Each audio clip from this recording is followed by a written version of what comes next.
So, you guys want to get into the mailbag? You ready, or do you got anything else going on? Hold on. I'm ready. Mailbag. Yeah. I'm glad you took a couple seconds to compose yourself. That was very solid in terms of delivery. Well, you got me with the groin shot of my running back. Can I ask you a question? When is the ode to the Foot Clan coming? When I actually have some free time that involves being free, not working on the show. That is part of the show, Mike. Yeah, work on the show that so way. we hit a goal threshold on Join the Foot, and we promised an ode to the Foot Clan. Okay, well, first actually, off, it was a guitar ballad by Mike. First off, you volunteered. I yourself. was not consulted for this promise. That's really true. No, it was you weren't. forced upon you. Well, I mean, I just assumed. So, we just had a new goal announced. I don't know if you know this, but Andy Holloway has just promised to do 5 shows shirtless when we reach our next threshold. It's ridiculous.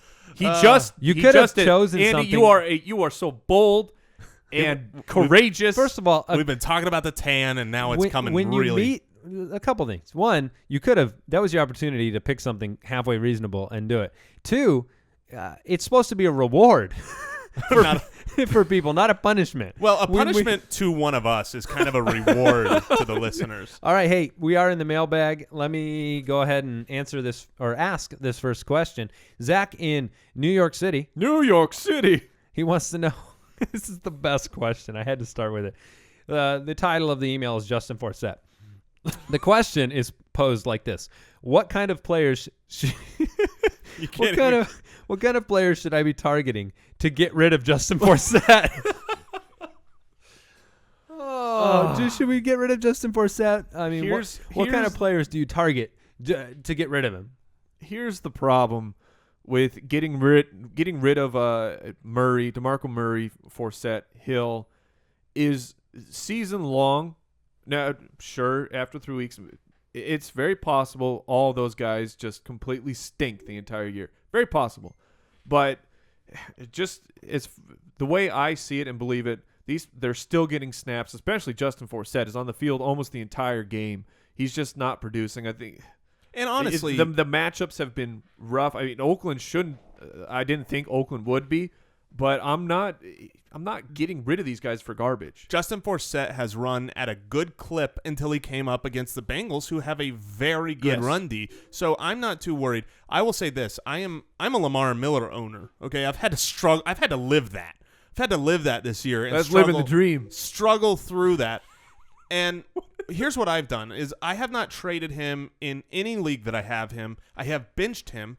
And I have found ways through the waiver or other trades to target guys like that. I went and got Frank Gore, 2 weeks ago or last week after he stunk it up with 2 tough matchups.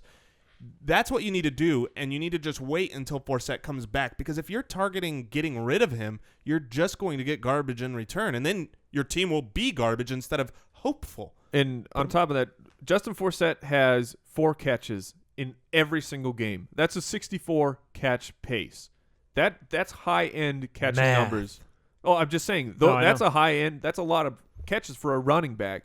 Eventually, he will start getting something going, if not in the running game, in the passing game, which is why we liked him in the first place with Mark Trestman. All right, Keith in Compton, California, has a question regarding Drew Brees. He has Forte, Hyde, Gordon, and Arian Foster. He wants to know, should he trade any of them for Drew Brees, or is he buying into the name? Oh, you're just buying into the name. No, you don't trade him for Drew Brees. He wasn't all that good before he got injured, and then he got injured, and now he's going to be playing injured. Keep your awesome running backs and stream the position at quarterback, and you'll be way better than ruining your team so that you can have a hopeful name. Yeah, I'm sure I think he's number 3. The number 3 quarterback overall is available, and Andy Dalton. Yeah. You just go pick him up and play him while he's hot. All right, Owen 3 says, oh, that's funny. His name is written Owen 3. Very nice, but Owen. when you say it, you know the situation. Owen 3. Urgentish trade offer. Brandon Marshall and Travis Kelce for Antonio Brown and Alfred Morris. Say it again. Brandon Marshall and Travis Kelce. Zeus. For Antonio Brown and Alfred Morris. Ooh. Oh, that's you're. I would rather have the Brandon Marshall and Zeus side, especially with Big Ben going down and Antonio Brown. You don't know exactly how he's going to fare with Michael Vick for at least a couple of weeks. And Alf could be just on his way to the back end of a timeshare, whereas you've got a good player in Brandon Marshall, good player in Zeus. That's the side I'm taking, but it's close. Yeah, it's very close for me, and the only reason you can do this is because of the Big Ben injury. It sounds like the owner is just kind of panic moving Antonio Brown, which Antonio Brown, I think maybe he's not putting up high-end elite numbers, but I think he's still going to be great. I wouldn't worry about Brown very much at all. Right, but I'm very concerned about Alfred Morris moving forward, so I think I would stick where I am with Marshall and Zeus. Yeah. All right. James R. in Spokane, Washington wants to know. He says he has Arian Foster, Jeremy Hill, Devonta Freeman, and Adrian Peterson.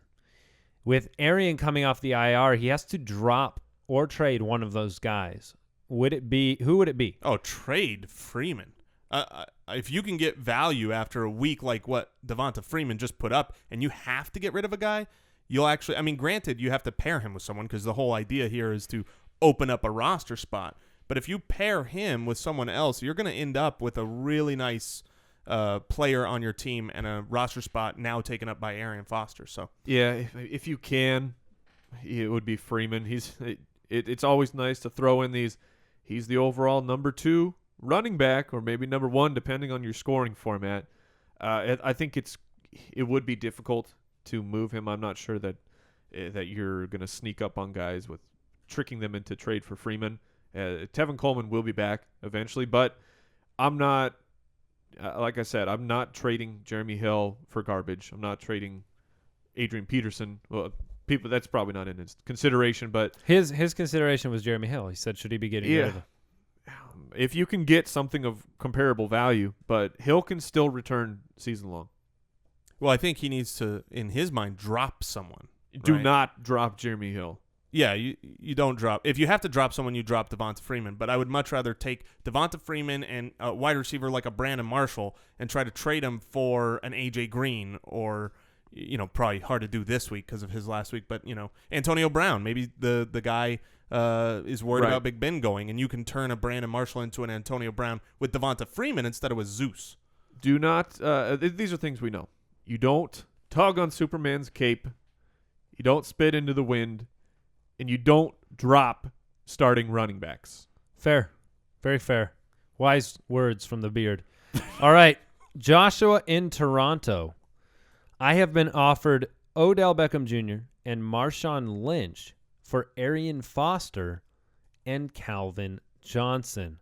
Should I take it? I'm a bit worried about Marshawn Lynch's injury. What should I do? We have not talked enough about Lynch's injury on the show yesterday. Right. So what are your thoughts on Lynch, and then answer the question? So the team has come out and said they don't think the injury is any concern. I am guessing that if it was a matchup that the Seahawks were actually concerned about on Sunday, that Lynch would have played through it. But there's got to be some concerns for people up in Seattle. Seattle has 4 offensive touchdowns. That is tied for dead last. That is dead last. You don't think they're figuring it out? They're going to? They could be, but just Marshawn Lynch has it's not been a great situation, especially with that offensive line. But we don't know what Foster is, and Calvin is strange. They're not throwing Calvin the ball down the field. I don't know if you guys have paid attention to this. I think it's an offensive line problem. Yeah, I do too. He doesn't have enough time to throw the ball ball down the field. field. You know what's been not spoken about on that offensive line is Brandon Pettigrew's been missing. And he is a very big cog in the running game and the offensive line play. So, they're a mess. I mean, they're a mess. But, yeah. So, as far as the trade, I feel like the trade is kind of a wash. Don't trade then. If it's a wash, what is the rule? Don't trade. Yeah, unless you think Foster is a huge upgrade on Lynch, which they're both injury prone. I'm fine with you buying into that. No, he has Foster and Calvin. He's been offered the other guys. Oh, well, then I would stay with Foster and Calvin. Yeah, that's what I